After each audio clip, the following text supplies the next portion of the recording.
ഉഷ ജോസഫിൻ്റെ വയറിൽ കത്രിക കുടുങ്ങിയത് സംബന്ധിച്ച് ഞാൻ ഒരു വീഡിയോ ചെയ്തിരുന്നു.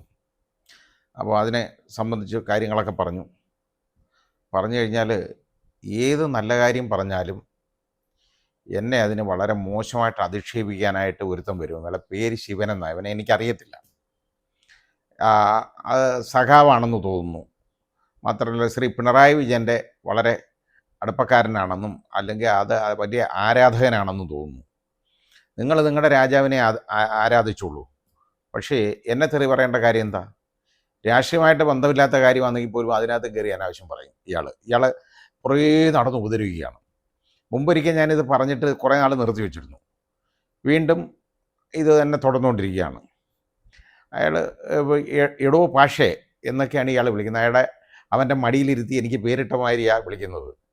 അപ്പോൾ എനിക്ക് നോമ്പായതുകൊണ്ട് കറക്റ്റ് മറുപടി എനിക്ക് പറയാനറിയാം. പക്ഷേ ഞാനൊരു നോമ്പുകാരനായതുകൊണ്ട് ഞാനതിപ്പോൾ തൽക്കാലം ക്ഷമിക്കുകയാണ്. ഇനിയും ഇതുപോലെ വൃത്തികേട് വിളിച്ച് പറയാനാണെന്നുണ്ടെങ്കിൽ ഞാൻ നന്നായിട്ട് പ്രതികരിക്കും. പറഞ്ഞില്ല എന്ന് വേണ്ട. ഇതുപോലുള്ള വൃത്തികെട്ടവന്മാരുണ്ട്. അവർക്ക് വേറെ എൻ്റെ കാഴ്ചക്കാർ തന്നെ ബാക്കി പ്രേക്ഷകർ മറുപടി പറയുന്നുമുണ്ട്. ഇയാൾക്ക് അവരെ ഇയാളെ ചീത്ത വിളിക്കുന്നുണ്ട്. അങ്ങനെയുള്ളവർ തന്നെ എന്തോ വിരോധമെന്ന് ചോദിച്ചാൽ എനിക്കറിഞ്ഞുകൊണ്ട് ഞാൻ ഇയാൾക്കൊന്നും കൊടുക്കാനില്ല. എനിക്ക് ഇയാളെ അറിയില്ല. അപ്പോൾ ഇനി ഇതിനകത്ത് നന്നായിട്ട് പറയുന്ന ഒരുപാട് ആളുകളുണ്ട്, പ്രേക്ഷകർ. വളരെ സന്തോഷമുണ്ട് എനിക്കതിൽ. അതിലൊരു പ്രേക്ഷകൻ, അതായത് ജോസഫ് എന്ന് പറയുന്ന ഒരു സഹോദരൻ പറഞ്ഞ ഒരു കമൻറ്റ്, ഇട്ട ഒരു കമൻറ്റ് എനിക്ക് വളരെ ഇഷ്ടപ്പെട്ടു, രസമായിട്ട് തോന്നി. ഞാൻ ചിരിച്ചു പോയി കണ്ടിട്ട്. അത് ഈ വിഷയത്തിൽ മന്ത്രി പറയാൻ പോകുന്ന കാര്യം എന്താണെന്നുള്ളത് അദ്ദേഹം പറഞ്ഞു. അദ്ദേഹം പറഞ്ഞത് ഇത്രയേ ഉള്ളൂ, വളരെ രസകരമായ കാര്യമാണ്. സാർ റിപ്പോർട്ട് തേടിയിട്ടുണ്ട് സാർ, നടപടിയെടുക്കും സാർ റിപ്പോർട്ട് വരട്ടെ സാർ. ആ സ്ത്രീയോട് വിശദീകരണം ചോദിക്കും സാർ. എന്തുകൊണ്ട് ഈ കത്രിയെ ഇത്രയും നാൾ വയറ്റിലിട്ട് ഒളിപ്പിച്ച് വെച്ചു എന്നുള്ളതിനെക്കുറിച്ച് റിപ്പോർട്ട് ചോദിക്കും. അവരടുത്ത് വിശദീകരണം ചോദിക്കും. അവരെ പേരിൽ ക്രിമിനൽ കേസ് എടുക്കും സാർ, മോഷണ കുറ്റത്തിന്. കാരണം ഈ കത്രിയ ഇങ്ങനെ ഒളിപ്പിച്ചു വെച്ചു, കത്രിയ എടുത്ത് മാറ്റി വെച്ചു, പുറത്ത് പറയാതെ ഇത് കൊണ്ടു നടന്നതിന് മനഃപൂർവ്വം ആയിട്ട് ഉള്ള ഒരു മോഷണ ആയിട്ട് അത് മാറും സാർ. ഞാനിത് ചിരിച്ചു പോയി. ഇത് ഇങ്ങനെയാണ് ഈ റിപ്പോർട്ടെന്ന് പറയുന്നത്. അപ്പം മനസ്സിലായല്ലോ. ഏതായാലും ശരി, അവസാനം നിവൃത്തിയില്ലാതായിരിക്കാം ഒരു ഡോക്ടർ ഷാഹിദ എന്ന് പറയുന്ന ഒരു ഡോക്ടറെ സസ്പെൻഡ് ചെയ്തിട്ടുണ്ട്. ഒരു സ്റ്റാഫ് നേഴ്സിനെ സസ്പെൻഡ് ചെയ്തിട്ടുണ്ട് ആലപ്പുഴ മെഡിക്കൽ കോളേജിൽ. അതൊക്കെ നല്ല കാര്യമാണ്, അതിനൊന്നും തെറ്റൊന്നും ഞാൻ പറയുന്നില്ല. പക്ഷേ ഇത് ലളിതാംബിക എന്ന് പറയുന്ന ആ യൂണിറ്റിൻ്റെ അതിൻ്റെ ഗൈനക്കോളജിയുടെ ചീഫ് ആയിരുന്ന സ്ത്രീ ഇപ്പം അവർ റിട്ടയർ ചെയ്തതാണ്. പറയുന്ന വർത്തമാനം ഞാൻ കേട്ടു. ഇത് ഈ കത്രിക എന്ന് പറയുന്നത് 50 വർഷം വയറ്റിലിട്ടായിരുന്നാലും ഒരു കുഴപ്പമില്ലെന്നാണ് പറഞ്ഞേക്കുന്നത്. എന്നാൽ ഈ സ്ത്രീയുടെ വയറ്റിലോട്ട് ഒരു 10 കത്രിക ഇട്ടങ്ങ് വിട്, കൊണ്ടു നടക്കട്ടെ, നമുക്ക് കാണാം. 50 വേണ്ട, 2 ദിവസം കൊണ്ടു നടക്കുന്നതൊന്ന് നമുക്ക് കാണാം. ഇതുപോലുള്ള തോന്നിവാസങ്ങൾ വിളിച്ചു പറയുക എന്ന് പറഞ്ഞു കഴിഞ്ഞാൽ എന്ത് അനാവശ്യമാണ്. അതൊരു ഡോക്ടറാണ്. വിവരം എന്ന് പറയുന്നത് അടുത്തൂടെ പോയിട്ടില്ല സ്ത്രീക്ക്, അതുകൊണ്ടാണല്ലോ ഇങ്ങനെ പറയുന്നത്. മാത്രമല്ല ഇന്നലെ പറഞ്ഞു, അത് ഇന്നലെ ഏഷ്യാനെറ്റിൻ്റെ ചർച്ചയിൽ ഈ സ്ത്രീയോട് ചോദ്യങ്ങൾ ചോദിക്കുന്നുണ്ടായിരുന്നു. വിനു ആയിരുന്നു ഏഷ്യാനെറ്റിലിരുന്നത്, ആങ്കർ. ഈ സ്ത്രീക്ക് അങ്ങ് ദേഷ്യം വരിക. എന്തിനാണ് ദേഷ്യം വരുന്നതെന്ന് ചോദിച്ചാൽ അറിഞ്ഞൂടാ കേട്ടോ. അപ്പോൾ ഈ സർജറി തന്നെ ആണോ ഇത് വരുന്നത് എന്നുള്ളതാണ് അവരുടെ സംശയം. അവിടെ സർജറി നടത്തിയേക്കുന്നത്, പക്ഷേ അവിടുന്ന് തന്നെ ഉണ്ടായതാണോ ഇത് പണ്ടേ, അതായത് 50 വർഷം വയറ്റിൽ കിടന്നാലും കുഴപ്പമില്ലല്ലോ. ഏതായാലും ആ സ്ത്രീക്ക് 51 വയസ്സേ പ്രായമുള്ളൂ. അപ്പോൾ അതിന് 1 വർഷം എങ്ങാനും കഴിഞ്ഞപ്പോൾ ജനിച്ച് 1 വർഷം എങ്ങാനും കഴിഞ്ഞപ്പോൾ ഇത് വയറ് തുറന്ന് അതിനകത്ത് ഈ കത്രി ആരെങ്കിലും ഇട്ടതാണോ എന്ന് അറിയത്തില്ല. വേണമെങ്കിൽ ഇവർ പറയും അത് വിഴുങ്ങിയതാണെന്ന് വേണമെങ്കിലും പറയും. ആ രീതിയിലാണ്. ഏതായാലും ഒരു സ്ത്രീയും ചെയ്യാത്ത ഒരു പണി അവർ ചെയ്യുന്നത് ഞാൻ കണ്ടു. കാരണം ഈ മൈക്കും അതുമെല്ലാം വലിച്ചു കുറച്ച് കളഞ്ഞിട്ട് എനിക്ക് സമയം പറഞ്ഞ് എഴുന്നേറ്റ് ഒരൊറ്റ പോക്ക്. കാരണം അവർക്ക് ചോദ്യങ്ങൾ നേരിടാൻ ഉള്ള കഴിവില്ല. അപ്പോൾ ഈ ഉഷയുടെ ബന്ധു ആയിട്ടുള്ള ഒരു സ്ത്രീ കൂടെ, ഈ ഉഷയുടെ കൊണ്ടൊക്കെ ആശുപത്രിയിലൊക്കെ പോയിരുന്നത് അവരാണ്. ഈ സർജറിക്ക് വേണ്ടി പോയതൊക്കെ അവരാണ്. ഗർഭാശയത്തിൽ ഒരു മുഴ നീക്കം ചെയ്യാൻ വേണ്ടി പോയതാണ് ആലപ്പുഴ മെഡിക്കൽ കോളേജിൽ. അപ്പോൾ അതിന് പോയിരുന്നപ്പോൾ ഇവരെ കൂടെ പോയിരുന്നതൊക്കെ അതിന് കാണുന്നതൊക്കെ ഈ ഡോക്ടറെയാണ് കാണേണ്ടത്. ലളിതാംബികയുടെ വീട്ടിൽ പോയി കാണും. മാസത്തിൽ 2 തവണയൊക്കെ ചെല്ലാൻ പറയും. അന്നേരം എല്ലാം പോയി കണ്ടിട്ടുണ്ട്. ഇത് കഴിഞ്ഞു ഈ വേദന വന്നപ്പോഴല്ലേ ഇവരെ പോയി കണ്ടിട്ടുണ്ട്. അപ്പോൾ അതിന് അവിടെ അവരെ കാണണമെങ്കിൽ അതിന് കാശും കൊടുക്കണം. അപ്പോൾ പൈസയൊക്കെ ഇവരങ്ങ് വാങ്ങിക്കും. എന്നിട്ട് ഓപ്പറേഷൻ വേറെ ഏതോ ഒരു സ്ത്രീയെ കൊണ്ട് ഒരു ഡോക്ടറെ കൊണ്ട് ചെയ്യിപ്പിച്ചു. അത് ഈ ഷാഹിദയെ കൊണ്ടാന്ന് പറയപ്പെടുന്നു. അത് ഇതിനും പണം വാങ്ങിയത് ഇവരാണ് എന്നുള്ളത് ആ ബന്ധു തറപ്പിച്ച് പറയുന്നുണ്ട്. ബന്ധു പറയുന്നതാണ്, കാരണം നമ്മളാരും കാണുന്നില്ല. അപ്പോൾ നോൺ പ്രാക്ടീസിങ് അലവൻസ് വാങ്ങുന്ന ഡോക്ടറാണെന്ന് മന്ത്രി പറയുന്നത് കേട്ടു. ഈ സ്ത്രീ, ഈ ലളിതാംബിക. അങ്ങനെയുള്ളതിനെ വീട്ടിൽ പോയി കാണേണ്ട കാര്യം എന്താ? വീട്ടിൽ പോയി കണ്ട അന്നേരം പറഞ്ഞു, അതിന് ചോദിച്ചപ്പം പറഞ്ഞു വീട്ടിലെ ആളുകളെയൊക്കെ ആദ്യം വരാറുണ്ടെന്ന് പറഞ്ഞു. അത് കഴിഞ്ഞിട്ട് അവസാനമായിട്ട് ഇത് പ്രശ്നമാകുമെന്ന് കണ്ടപ്പം പറഞ്ഞു ഞാൻ ആരെയും കാണത്തില്ല വീട്ടിൽ. വീട്ടിൽ ഇഷ്ടംപോലെ കാശും വാങ്ങിച്ചിട്ടാണ് ഈ വൃത്തികെട്ട ഇത് വർത്തമാനം ആ സ്ത്രീ പറഞ്ഞത്.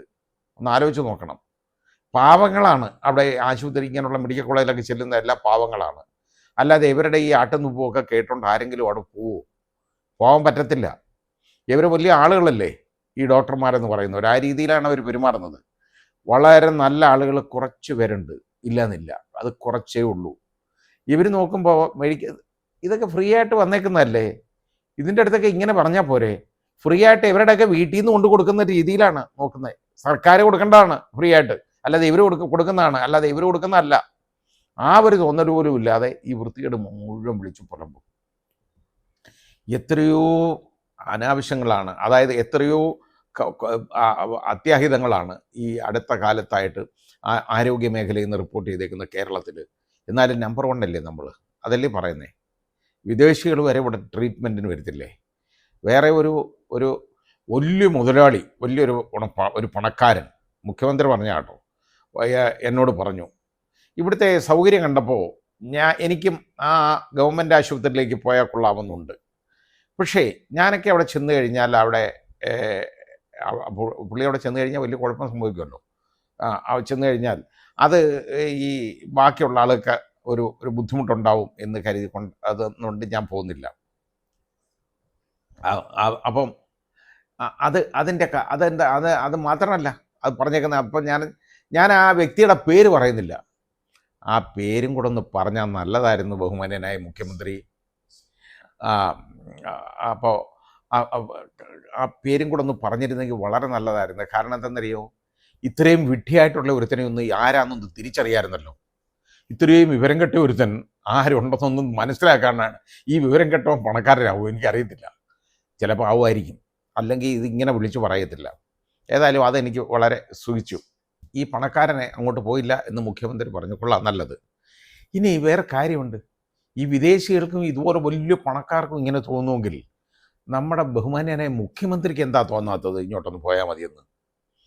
അപ്പം ശ്രീമതി സുഷമ സ്വരാജിന് വിദേശ ട്രീറ്റ്മെൻറ്റ് കൊടുക്കാം, എയിംസിൽ വേണ്ട, അവിടുന്ന് വിദേശ ട്രീറ്റ്മെൻറ്റിന് പോകണം എന്ന് പറഞ്ഞപ്പോൾ, പോകുന്നത് നല്ലതാണെന്ന് പറഞ്ഞപ്പോൾ അവർ പറഞ്ഞെന്തെന്നറിയോ, എൻ്റെ രാജ്യത്ത് ഞാൻ ബാക്കി ആളുകളെയൊക്കെ ഇവിടുത്തെ ആശുപത്രികളിലേക്ക് തള്ളിവിട്ടതിന് ശേഷം ഞാൻ വിദേശത്ത് പോയി കഴിഞ്ഞാൽ അത് വളരെ മോശമായ സിഗ്നൽ, ഒരു റോങ് സിഗ്നലല്ലേ ആൾ കൊടുക്കുന്നത്. എനിക്ക് എൻ്റെ രാജ്യത്തെ വ്യവസ്ഥയിൽ വിശ്വാസമില്ല എന്ന് വരത്തില്ലേ? അത് ശരിയല്ലാത്തതുകൊണ്ട് ഞാൻ അങ്ങനെ ചെയ്യുന്നില്ല എന്ന് പറഞ്ഞ ഒരു മന്ത്രി ഉണ്ടായിരുന്ന, കേന്ദ്രമന്ത്രി ഉണ്ടായിരുന്ന, വളരെ പ്രാഗൽഭ്യത്തോടു കൂടി വിദേശകാര്യ വകുപ്പ് കൈകാര്യം ചെയ്തിരുന്ന ആ മന്ത്രി അത് പറഞ്ഞ നാടാണ് നമ്മളത്. അവിടാണ് ഇത് പറയുന്നത്.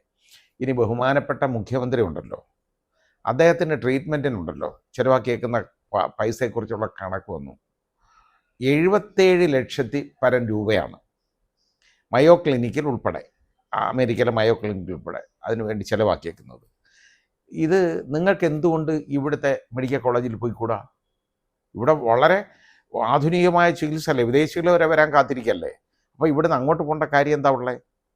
എന്നിട്ടാണ് ഈ ന്യായങ്ങളെല്ലാം എഴുന്നള്ളിക്കുന്നത് കേട്ടോ. അപ്പോൾ ഇതാണ് നമ്മുടെ നാട്ടിൽ നടക്കുന്ന കാര്യം. എന്നിട്ട് ഇതിനങ്ങ് ന്യായീകരണ തൊഴിലാളികളങ്ങ് ഇറങ്ങുകയാണ് കുറേ പേര്. പക്ഷേ ഇപ്പോൾ അത് വളരെ കുറച്ചിട്ടുണ്ട് കേട്ടോ. സഖാക്കൾ ഈ ന്യായീകരണ തൊഴിലാളികളും അതായത് സൈബർ സഖാക്കളുടെ എണ്ണം ഇപ്പോൾ വളരെ കുറവാണ്. ഞാൻ നേരത്തെ പറഞ്ഞ പോലുള്ള ശിവൻ എന്നൊക്കെ പറയുന്ന കൂലിത്തൊഴിലാളി മാത്രമേ ഉള്ളൂ. അങ്ങനെയുള്ള 1-2 പേരേ ഉള്ളൂ. എന്നെ വേറെ ആരും ഒന്നും പറയാറില്ല. അതുകൊണ്ടാണ് ഞാൻ ഇയാളുടെ പേര് പറഞ്ഞത്. ഇയാൾ ആരാന്നുള്ളതിനെക്കുറിച്ച് ഇനി അന്വേഷിക്കാം ഞാൻ. അയാൾ വലിയ ആളായിരിക്കാം. ഏതായാലും സർക്കാരിലൊക്കെ വലിയ പിടിപാട് കാണും, അല്ലെങ്കിൽ ഇതുപോലുള്ള തോന്നിവാസങ്ങളും ഒന്നും വിളിച്ച് പറയുകയില്ല. പിന്നെ പൊക്കോട്ടെ, അത് സാരമില്ല, അത് ഞാൻ ഇനി കൈകാര്യം ചെയ്തോളാം. ഇത് ഞാൻ പറഞ്ഞത് ഈ ആരോഗ്യ മേഖലയിൽ ഉള്ള ഇത്രത്തോളം വൃത്തികേടുകൾ നടക്കുകയാണ് ഇപ്പോൾ. എന്നിട്ടാണ് നമ്മൾ നമ്പർ 1 എന്നും ഇതും. ഇത് നമ്മൾ ഇരുണ്ട കാലത്തേക്ക് നമ്മൾ ഇനി പോകരുത്, നമ്മൾ വെളിച്ചത്തിലേക്ക് പോകല്ലേ. ഇതല്ലേ ഇരുണ്ട കാലം യഥാർത്ഥത്തിൽ. ഈ ഇരുണ്ട കാലത്തേക്ക് ഇനി മടങ്ങി വരല്ലേ എന്നൊരു പ്രാർത്ഥന എനിക്കുണ്ട്. ഉള്ള കാര്യം ഞാൻ പറയാമല്ലോ. നിങ്ങളായി പോകുന്ന പോക്കിന് നിങ്ങളങ്ങ് പൊക്കോ, ഇങ്ങോട്ട് വരരുത്. ഇതുപോലെ ജനങ്ങളെ ഉപദ്രവിക്കരുത്, പാവങ്ങളെ കഷ്ടപ്പെടുത്തരുത്. ഹർഷീന എന്ന് പറയുന്ന പെൺകുട്ടി, അതിനാണ് ആ സ്ത്രീക്ക് കോഴിക്കോട് മെഡിക്കൽ കോളേജിലാണ് സർജറി നടന്നത് 2017. അത് കഴിഞ്ഞതിന് ശേഷം ആണ് നോക്കിയപ്പോൾ എന്താ വയറ്റിൽ കത്രിക കിടക്കുക, ഭയങ്കരമായിട്ട് വേദന. 9 വർഷം അതുകൊണ്ട് നടന്നു. പിന്നെ സർജറി നടത്തിയാണ് അത് റിമൂവ് ചെയ്തത്. അതിന് പോലും 5 പൈസ കൊടുത്തില്ല. എന്നിട്ട് 2 ലക്ഷം രൂപ അവസാനം വെച്ച് നീട്ടി, പിച്ചക്കാശ്. അത് വാങ്ങിയില്ല. അതിന് ചിലവ് കൊടുത്തത്, ആ ചികിത്സയ്ക്ക് ചിലവ് കൊടുത്തത് പ്രതിപക്ഷ നേതാവാണ് അതിന് ചികിത്സാ ചെലവ് വഹിച്ചത്. ഇവിടെ ഇപ്പോൾ ഈ ഉഷയുടെ ചികിത്സാ ചെലവ് അമൃത ആശുപത്രിയിൽ ഇന്ന് ആ സഹോദരിക്ക് സർജറിയാണ്, ഈ കത്രി എടുത്ത് മാറ്റാൻ.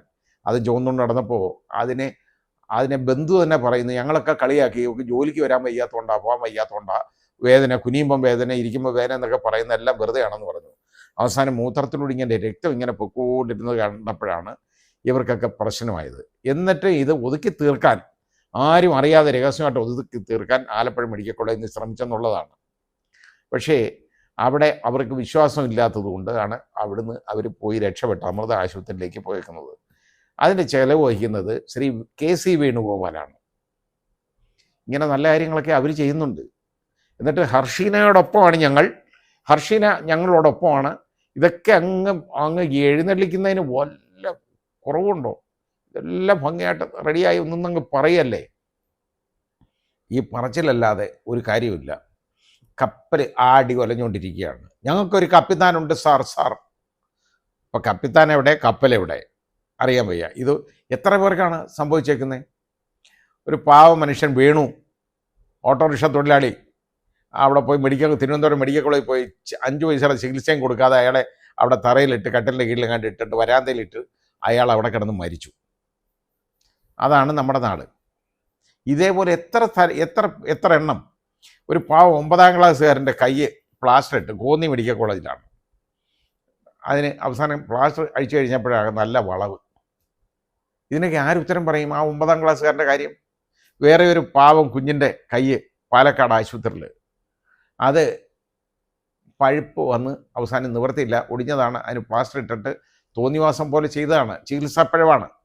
അതിന് ആ കൈ മുറിച്ച് മാറ്റേണ്ടതായിട്ട് വന്നു. വേറെ ആളുടെ ഒരു കാലിലെ വെരിക്കോസ് വെയിന് സർജറി നടത്താൻ പോയി.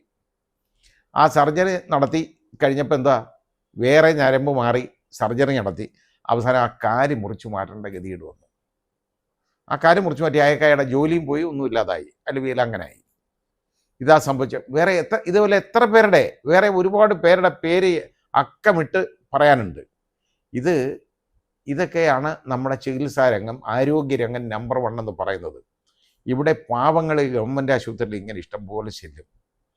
അത് ആ മെഡിക്കൽ കോളേജുകളിൽ ചെല്ലും. അവരുടെ ഒരു ആശ്രയമാണ്. പ്രൈവറ്റ് ഹോസ്പിറ്റലിലൊന്നും ചികിത്സാ ചെലവുകൾ താങ്ങാൻ ഒക്കത്തില്ല. എല്ലാം ബില്ലും ലക്ഷങ്ങൾക്കാണ്, മേളിലാണ്. ലക്ഷങ്ങൾക്ക് താഴെയുള്ള ബില്ല് കിട്ടുന്ന ചികിത്സയൊന്നും കാണുകയില്ല. ഇവിടെ ഒരാൾ പറഞ്ഞ കേട്ട് ഞാൻ ഒരിക്കൽ ചിരിച്ചു പോയി.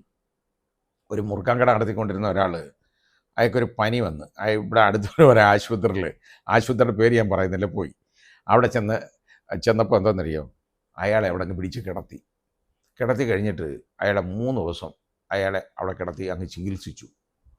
അവസാനം ഇയാൾക്ക് ഇത് വർഷങ്ങൾക്ക് മുമ്പ്, ഏതാണ്ട് ഇതൊരു 10 വർഷം മുമ്പുള്ള കാര്യമാണ് ഞാൻ പറയുന്നത്.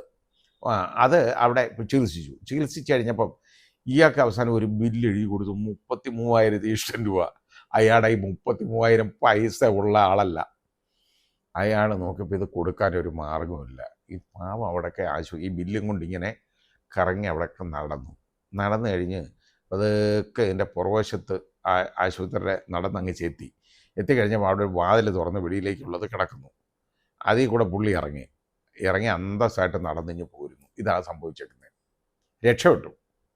അയാൾ അവിടുന്ന് ഓടി രക്ഷപ്പെട്ടതാണ് എന്ന് പറയുന്നത്. അങ്ങനെ പാവങ്ങളാണ് അവിടെ ആരും അങ്ങനെയുള്ള ഒരു പാവങ്ങൾ ചെല്ലത്തില്ല. ഇപ്പോൾ പോകുന്നവരെല്ലാം ഈ മെഡിക്കൽ കോളേജുകളിലോ അല്ലെങ്കിൽ ഇതേ private medical college, government medical കോളേജുകളിലോ ഗവൺമെൻറ് ആശുപത്രികളിലോ ഒക്കെ പോവുള്ളൂ. അവരോടാണ് ഈ ക്രൂരത മുഴുവൻ കാണിക്കുന്നത്. ആലോചിക്കണം.